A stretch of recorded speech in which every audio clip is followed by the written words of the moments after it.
우리 한국 사람들은 유난스럽게 노래를 좋아합니다.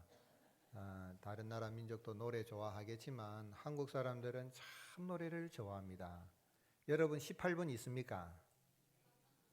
18번은 안 보고도 탁 자다가도 쿡 찌르면 부를 수 있는 노래가 18번인데 제가 미국에 이래 살 때에 이 목사님, 장로님, 권사님들 보는데 한 분이 그러더라고요. 네 노래 잘하는 17번 한번 해보라. 이러더라고요. 18번인지 17번인지를 자 오랜 세월 지나다 보니까 헷갈려서 그런 이야기를 하신 것 같은데 여러분 다 노래를 좋아하는 18번도 있고 합니다. 그래서 중국 사람들을 예로부터는 상인이다, 장사를 잘한다, 상인이다 그러고 일본 사람들은 이 장인이다, 뭐 만드는 것을 참 잘해요. 그래서 독일에서 배운 기술을 일본에 들어가면 변형이 됩니다. 그래서 우리 한국 사람들은 또 그 영향을 또 받고 하는데, 근데 한국 사람들은 어떻게 불려집니까? 예인, 예술을 잘하는 사람. 그래서 역사를 보면 동이족은 춤과 노래를 좋아한다. 모이면은 춤추고 노래 부르고 그런다. 오죽하면 노래방까지 나왔겠습니까? 노래방에 가면 신나요, 신나. 그리고 가수가 이렇게 노래 부르는데 보니까 저는 한 번도 그래 가보지를 못했는데 한번 가보면 사람들이 막 뭐 핸드폰을 들고 빛을 비추고 찬양할 때 좀 그러면 좋을 것 같아요. 너무 점잖해요. 여러분 하나님 앞에 예배는 하나님 앞에 재롱 뜨는 겁니다. 근데 하나님보다 더 점잖해요 우리가. 하나님 앞에 찬양을 하고 하는데 가수는 그것도 하는데 돈을 뭐 수십만 원을 주고 그것도 없었어. 그냥 뭐 하여튼 구하지 못한다 그러는데 하나님 앞에 나올 때 이 찬양도 그랬으면 좋겠다 생각했는데 정말 노래를 좋아합니다. 노래를 좋아하고 그래서 모를 심을 때도 노래를 부르죠. 그리고 배를 짤 때도 노래를 부르고 책을 읽을 때도 노래를 부릅니다. 그래서 외우고 싶은 거를 노래로 해서 부르면 잘 외워집니다. 잘 안 외워지는데 노래를 다 그게 곡조를 가사를 붙여서 부르면 잘 외워지죠.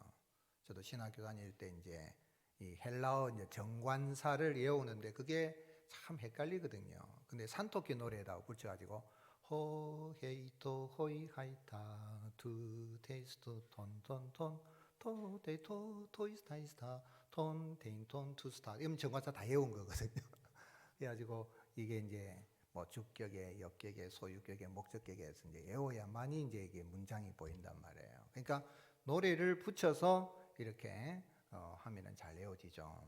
전쟁터에 나갈 때도 물건을 팔 때도 노래를 부릅니다. 그래서 노래 종류에 보게 되면은 이런 가요도 있고 민요도 있고 유행가도 있고 한데 전쟁터에 나갈 때 군인들이 노래를 부르는데 군가 그렇죠. 우리가 요즘이야 뭐 미사일로 싸우고 핵무기 전쟁한다 그럴 정도인데 옛날에는 총칼로 싸우면은 군인들이 탁 이렇게 군악대 맞춰가지고 돌격 앞으로 땅땅땅땅 하면 전쟁하러 죽으러 가는데 노래 부르면서 나가는 그런 군가.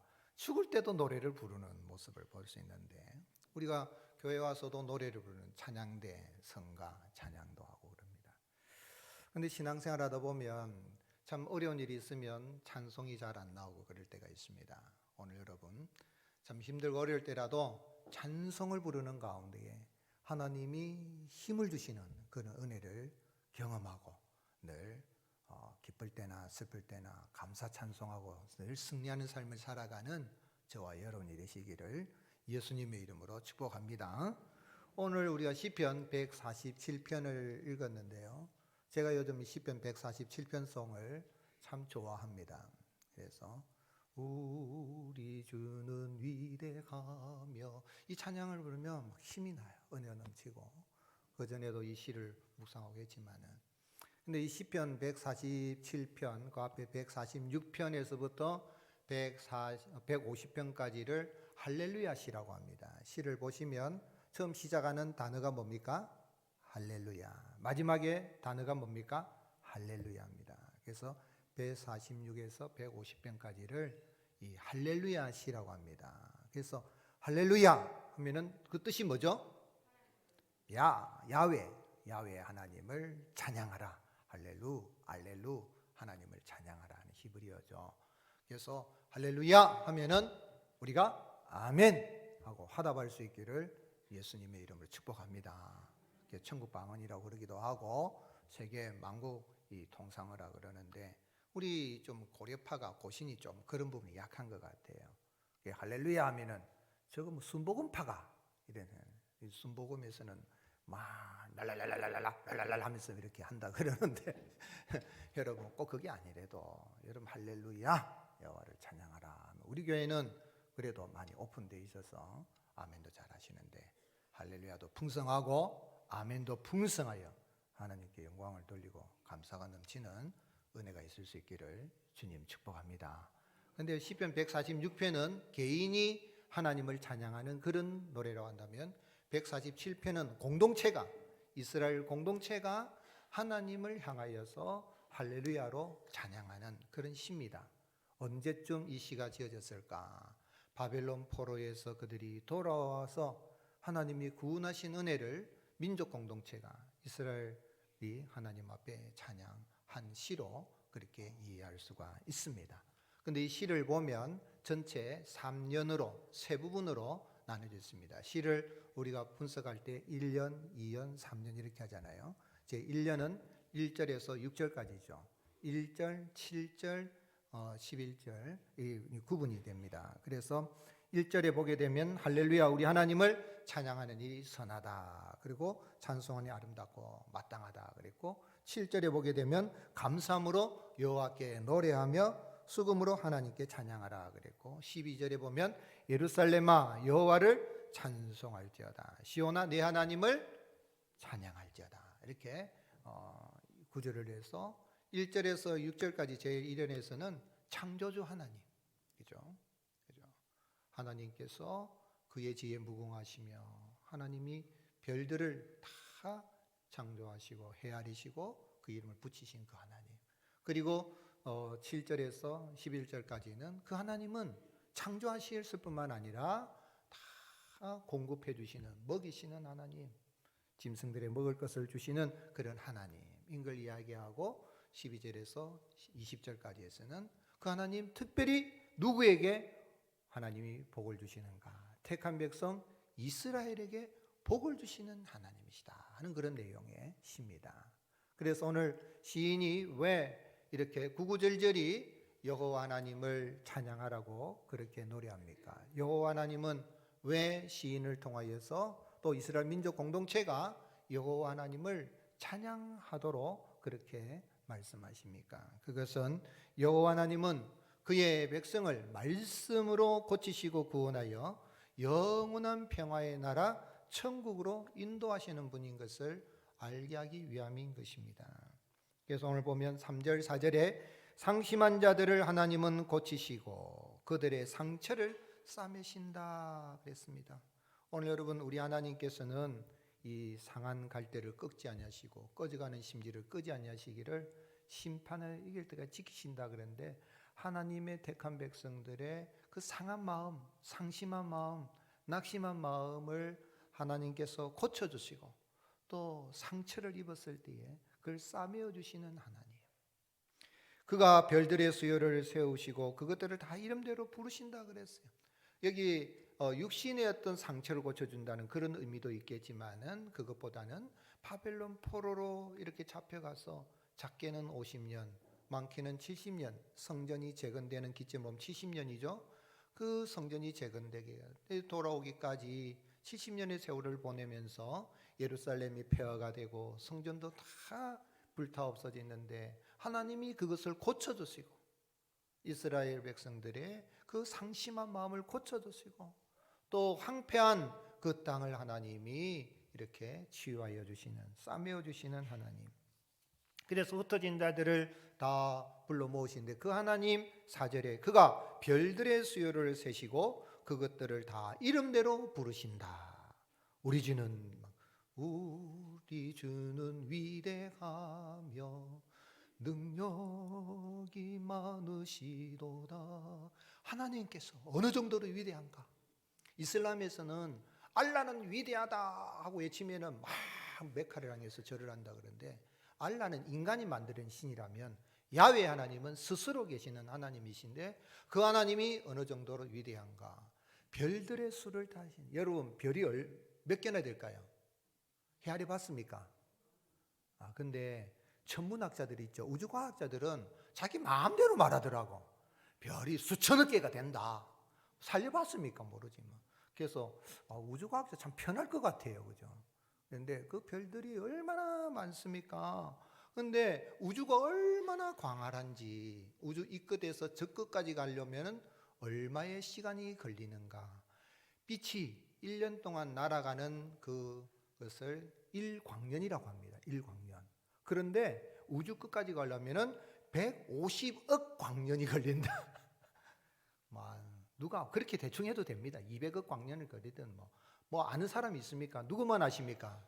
하는 지으신 하나님만 아시죠. 우주는 지금도 1초에 2000km씩 팽창하고 있다. 우주 팽창론을 이야기도 하고, 또한 이 멀티 유니버스, 우주가 하나만 있는 게 아니고 또 다른 우주가 있다. 여러분 봤습니까? 모르잖아요. 그럼 뭐 또 다른 게 있는지 없는지. 그래도 우주 과학자들은 참 편한 것 같아. 마음대로 만드는. 근데 정말 하늘이 아무것도 없는 것처럼 보이는데 하늘에 아무것도 없습니까? 별들이 얼마나 많은지. 우리 육안으로 볼 수 있는 별이 한 6,000개 정도 된다 그래요. 그런데 도시 사는 사람들은 별 볼 일이 없습니다. 빛이 환하고 하니까. 옛날에 저 시골에 어릴 때는 보면, 그래도 보면은 하늘에, 밤하늘에 별들이 보이는데 요즘은 별 볼 일이 별로 없죠. 다 공기도 탁하고 한데, 그래도 육안으로 볼 수 있는 별이 6,000개나 된다 그러는데, 참 그 넓은 우주, 그 우주 가운데에 태양계 가운데에 수금지와 목도체 4명, 지구 가운데도 아시아 가운데도 한반도에서도 남쪽 대한민국에서도 부산에서도 중구에서도 영주동에서도 모자이크 교회 예배드리는 여러분, 하나님 보시기에는 이 우주를 행하면은 점에도 치지도 않을 정도로, 태양계도 점에 속한다 그러는데, 그런데 그 모든 우주를 지으시고 별들의 수를 다 헤아리시고 이름을 붙이신 그 하나님이 바로 우리 하나님이시다. 그러시니 그 하나님을 찬양하는 게 마땅하고, 그 하나님이 저 바벨론 포로에서 때가 되매 우리를 돌아오게 하셨다. 그러니 하나님을 찬양하는 것이 아름답고 마땅한 일이다. 할렐루야. 그렇게 찬양한 겁니다. 그런데 그 하나님은 이렇게 창조하셨을 뿐만 아니라 8절에 보면 그가 구름으로 하늘을 덮으시며 땅을 위하여 뭐를 내리시고요? 비를 준비하시며 산에 풀이 자라게 하시며 들짐승과 우는 까마귀 새끼에게 먹을 것을 주시는도다. 도우시는 하나님, 참 모든 것을 베풀어 주시는 하나님. 지난 한 주간 보내면서 가슴이 얼마나 탔는지 몰라요. 산불이 타서 소방관도 돌아가시고 순직하고 또 헬기까지도 떨어지고 28분이 돌아가시고, 막 카톡에도 우리 이 경북에 막 있는 목사님들 막 서로 보내면서 지금 막 다 들어갑니다 하면서 교회가 불타지 않도록 기도해 주세요. 하나님 비 내려 주세요. 그래도 많은 뭐 폭우는 하지만 그나마 비가 내려서 이제 소진이 되고 하는 거 볼 때에 감사하지만, 여러분, 하나님이 비를 내리지 않으시면 아무것도 안 됩니다. 비가 내려야 산에서 풀도 자라고 곡식도 되고 과일도 되고 그래요. 먹는 것만 그렇습니까? 비가 내려야 여러분 이 최첨단 과학면 컴퓨터 칩도 물이 없으면 못 만듭니다. 굴뚝 없는 공장이라 그러잖아요. 근데 컴퓨터 칩도 물이 없습니다. 제가 미국에 살 때 보면 그 옆에 마이크로소프트 MS사가 있는데 물이 있어야 돼요. 청정 지역에 이 마이크로소프트 이 컴퓨터 칩 회사가 세워지는 거예요. 여러분 저기 원자력 발전소에 가보세요. 원자력 발전소에 가면 제일 중요한 게 뭡니까? 물입니다. 물. 원자력 터빈이 있는데 물 속에 있다. 물이 없으면 안 되는데 그 비를 누가 내리십니까? 하나님이 내리시고 초목이 자라게 하시고 오곡백과 물이 있게 하시고 과학도 모든 게 다 되게 하시고, 하나님이 물을 공급하신다는 이야기는 뭐예요? 모든 필요한 것을 공급하시고 먹을 것을 주시는 하나님, 그 하나님을 향하여 12절에 보면 예루살렘아 여호와를 찬송할지어다, 시온아 내 하나님을 찬양할지어다 그랬어요. 여호와 하나님은 택한 백성에게 하나님께서 복을 주신다. 복을 주시지만 선인이나 악인이나 똑같이 햇빛을 비추시고 비를 내리시는 하나님은 특별히 그의 백성들에게 복을 주시는 하나님. 그래서 13절에 보면 이스라엘의 문빗장을 건거히 하시고 그 자녀들에게 뭐를 주시는도다? 복을 주셨으며. 복을 주시는 하나님. 그 자녀들에게, 택한 백성에게 하나님 복을 주시는데 어떻게 복을 주십니까? 말씀으로 복을 주신다. 15절 같이 읽겠습니다. 그의 명령을 땅에 보내시니 그의 말씀이 속히 달리는도다. 이 의인화시킨 겁니다. 말씀이 막 속히 달린다는 거예요. 말씀이 막 하면서 역사한다 이 말이죠. 하나님이 복을 주실 때는 말씀으로 천지 만물을 창조하신 하나님이 택한 백성들에게 말씀을 주셔서 마치 사람이 이렇게 달려가는 것처럼, 전령이 달려가는 것처럼 하나님이 말씀을 주시니까 속히 달려가면서 모든 얼었던 것들이 녹아지게 하시고 물을 내게 하신다. 그래서 여기 보면 하나님 16절 17절 눈을 양털처럼 그리고 서리를 재처럼 우박을 떡 부스러기처럼, 참 재밌습니다. 시적인 표현이니까. 눈이 내리는데 뭐처럼요? 양털처럼 내리고, 서리는 재처럼. 여러분 서리 내릴 때 봤습니까? 재처럼 잘게 덮여있는 재처럼 됐고, 그리고 하나님 우박을 내리는데 뭐처럼요? 떡 부스러기처럼 우박을 내린다.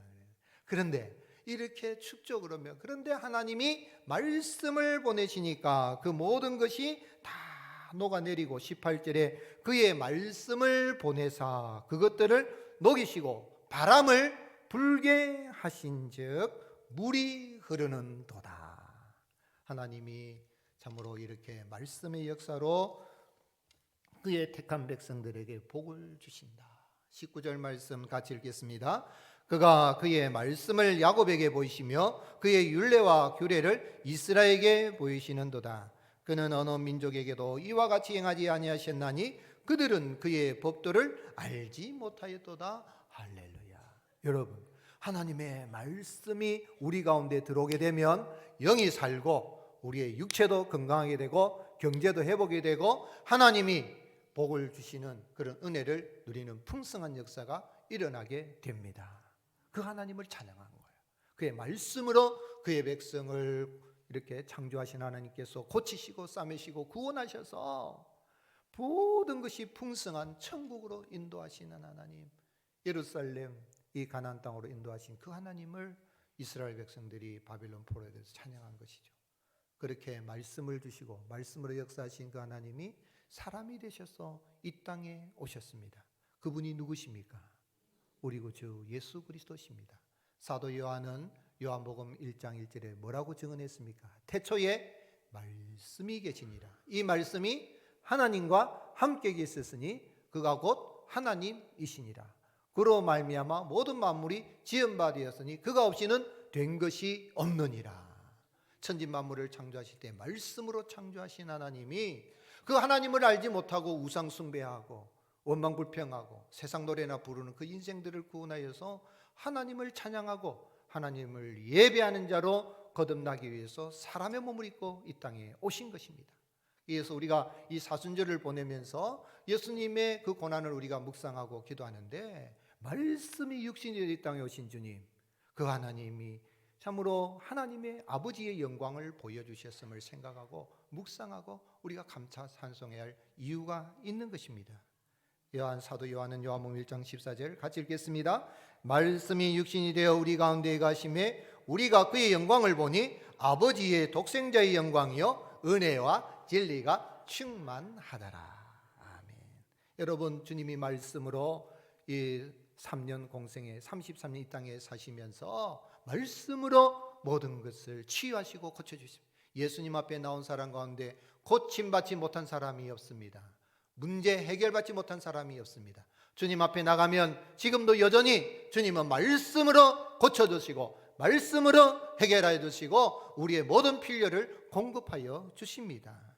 마태는 마태복음 9장 6절에 그러나 인자가 세상에서 죄를 사는 권능이 있는 줄을 너희로 알게 하노라 하시고 중풍병자에게 말씀하시되 일어나 내 침상을 가지고 집으로 가라 하시니 즉시 그가 일어나 가지고 간 거예요. 여러분, 주님 말씀하여 주시면 이런 치유와 회복의 역사가 지금도 일어나는 것을 믿으시기를 예수님의 이름으로 축복합니다. 주님은 말씀으로 영혼을 먹이시고 천국 말씀, 천국 복음만 전파하시는 것이 아니라 육의 필요도 다 공급하여 주십니다. 5병의 기적, 7병의 기적을 베푸실 때에 다 배불리 먹고도 12광주리가 남게 하시고 7광주리가 남게 하신 그 주님은 지금도 말씀으로 역사하십니다. 마태복음 14장 20절에 다 배불리 먹고 남은 조각을 12바구니에 차게 거두었으며 먹은 사람은 여자와 어린이 외에 5,000명이나 되었더라. 오늘 여러분, 하나님의 말씀이 들어오면 우리 영혼이 사는 것뿐만 아니라 육신도 강건하게 되고 우리의 일터에 비를 내리시는 그 하나님, 말씀으로 역사하신 하나님께서 우리의 경제하는 일들에도 은혜를 베풀어 주시고 풍성하게 하여 주시는 것입니다.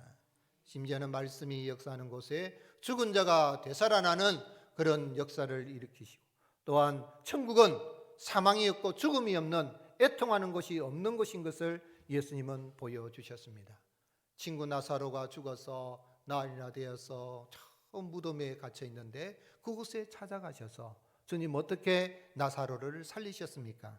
요한복음 11장 43절에 이 말씀을 하시고 큰 소리로 나사로야 나오라 부르시니 죽은 자가 수족을 배로 동인체로 나오는데 그 얼굴은 수건에 쌓였더라. 예수께서 이르시되 풀어놓아 다니게 하라. 하나님의 말씀이 들어가면 죽은 영혼도 살아나게 되고, 그 말씀의 역사로 우리를 구원하신 주님 다시 재림하실 때에 죽었던 모든 육체가 부활체로 입어서 사망이 없고 죽음이 애통고 가는 곳이 없는 천국으로 인도하여 주십니다. 그러니 그 하나님을 찬양하라 할렐루야 라고 노래한 것입니다. 사랑하는 성도 여러분, 예수 그리스도를 구주로 영접하여 구원받은 그 은혜를 인해서 늘 감사 찬송이 넘치는 복된 삶을 살아갈 수 있기를 예수님의 이름으로 축복합니다. 그럼 우리 어떻게 살아야 되겠습니까? 겸손히 감사함으로 여호와 하나님을 찬송하는 것에 치유와 회복의 역사가 일어납니다. 겸손히 감사한 마음으로 여호와 하나님을 찬송하는 것이 여호와 하나님을 경외하는 것입니다. 하나님이 기뻐하시는 사람은 하나님을 경외하는 자를 하나님이 기뻐하시는데, 하나님을 경외한다는 게 뭐냐면 겸손히 감사함으로 하나님이 베푸신 은혜를 감사 찬송하는 것이 여호와 하나님을 경외하는 것입니다. 그래서 6절 말씀에 여호와께서는 어떤 자를 붙들어 주신다 그랬습니까? 겸손한 자들을 붙이시고 악인들은 땅에 엎드려 뜨리시는 도다. 여러분, 겸손이 뭐예요? 겸손은 머리 숙이고 허리를 숙이는 것도 겸손이지만은 하나님 앞에 나는 아무것도 아니다. 앞에 제가 말씀드렸지만 우주를 생각해 볼 때에 영주동에 내가 여기 모자이크 하나 드리는 건데 먼지만도 못하고 티끌만도 못한 난데 독생자 예수님이 나를 부르시고 구원해 주셨다. 생각하니 나 같은 죄인임을 깨달아 하는 거, 그게 겸손이에요. 하나님 앞에서 나는 죄인임을 깨달아는 게 겸손입니다. 그럼 하나님 앞에서도 머리 숙이고 사람들 앞에서도 머리를 숙이게 되겠죠.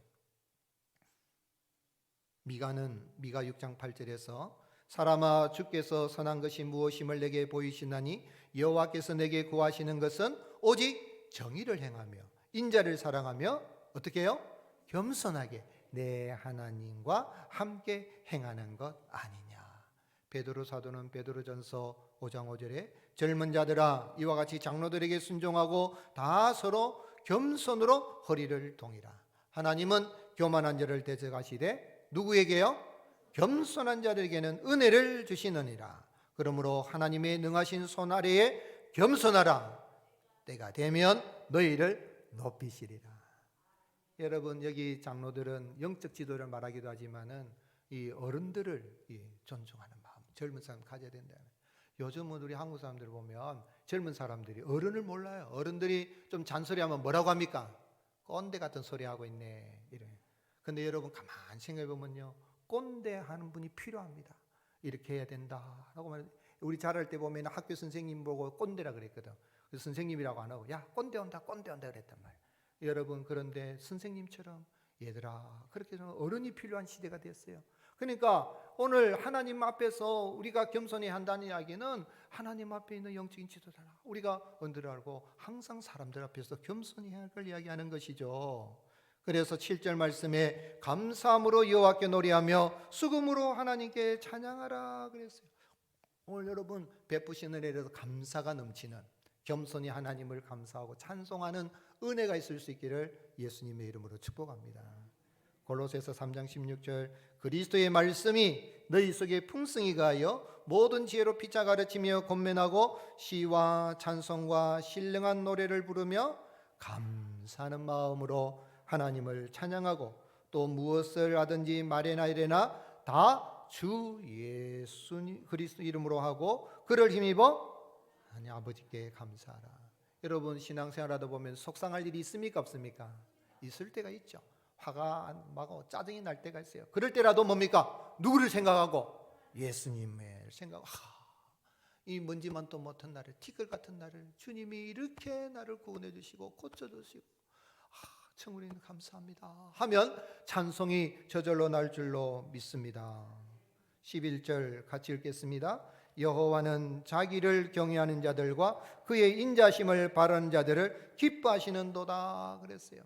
10절에는 하나님이 기뻐하지 않는 사람이 있어요. 어떤 사람이죠? 여호와는 말에 힘이 세다하여 기뻐하지 아니하시며 사람의 다리가 억세다하여 기뻐하지 아니하시고 누구를 기뻐하신다고요? 여호와 하나님을 경외하고 하나님의 인자심을 바라는 자를 기뻐하신다 그랬어요. 세상 사람들은 이 다리에 힘이 있어야 된다 그래요. 말이 다리가 얼마나 힘이 있어요.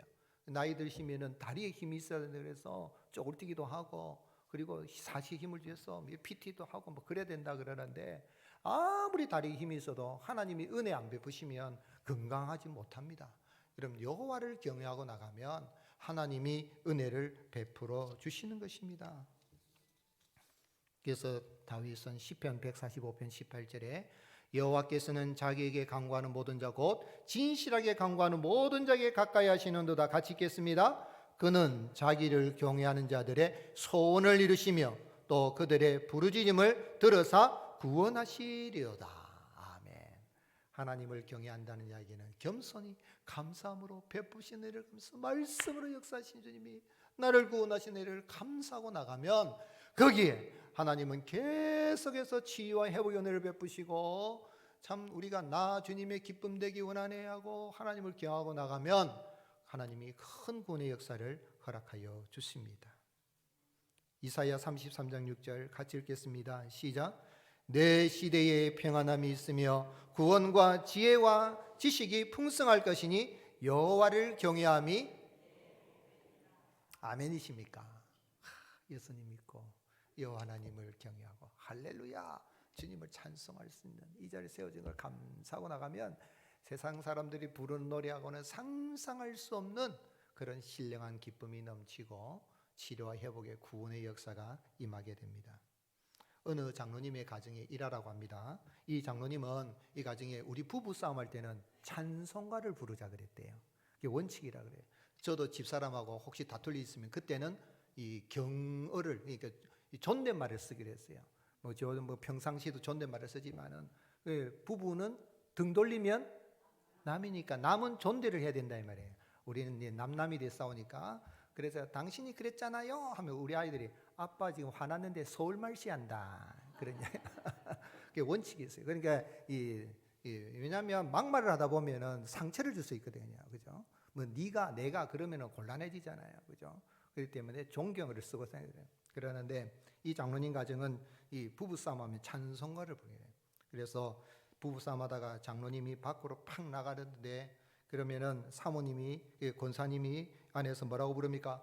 어서 돌아오. 그러면 화가 풀린 장로님이 돌아오면서 멀리 멀리 갔더니 하고 돌아온다. 그럼 안에서 권사님이 교만한 마음을 내버리고 문을 열어준다 그래요. 그냥 하나의 우스갯예화일는지 모르겠지만은 이거는 항상 즐거울 때나 어려움이 있을 때도 찬송을 해야 된다. 찬송하면 회복의 역사가 있고 여호와 하나님은 그 은혜를 베풀어 주십니다. 아멘이십니까? 우리 설교 마치고 부를 찬송이 458장인데요. 너희 마음에 슬픔이 가득할 때, 이 찬송은 오거돈 여사가 지었는데, 그런데 1913년 친정아버지가 교통사고로 불구의 몸이 되어서 낙심이 돼가지고 실망 가운데 있을 때 아버지를 위로하는 마음으로 이 찬송가를 썼다고 합니다. 그래서 즐거운 마음으로, 지금 불구의 몸이 됐지만 즐거운 마음으로 십자가 지고 가라. 내가 웃으며 십자가 지고 가면 다른 사람도 위로받는데, 여기 즐거운 마음이란 with a smile, 웃음 마음으로. 여러분, 우리가 때로는 십자가를 지고 갈 때 어려움이 생기면, 낙심이 찾으면 찬송이 안 나올 수 있지만, 그럴 때라도 즐거운 마음으로 내게 맡긴 십자가를 지고 가면 하나님의 위로가 있고 회복의 역사가 일어나게 되고 구원의 즐거움이 임하게 되는 것입니다. 이런 전설이 전해집니다. 예수님께서 이제 제자들을 불러놓고 누구든지 나를 따라오거든 자기를 부인하고 뭐를 지고 따라오라 그랬어요?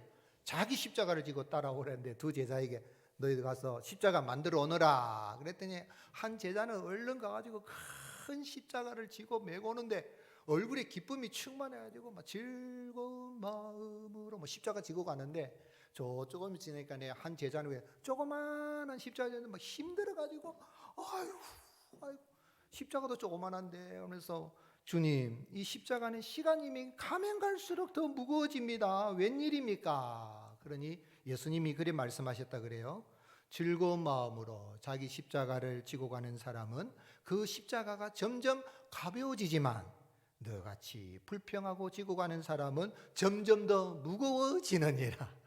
여러분, 내 몫에 대인 십자가 지고 우리 사순절 기간을 보내면서도 말씀이 육신이 되셔서 이 땅에 오셔서 나 같은 죄인을 구원하시는 애 감사하고 찬송하고 나가면 하나님께서 치료 회복의 은혜를 베푸시고 우리가 감당할 수 있는, 그 십자가 능히 감당할 수 있는 힘을 우리에게 주십니다.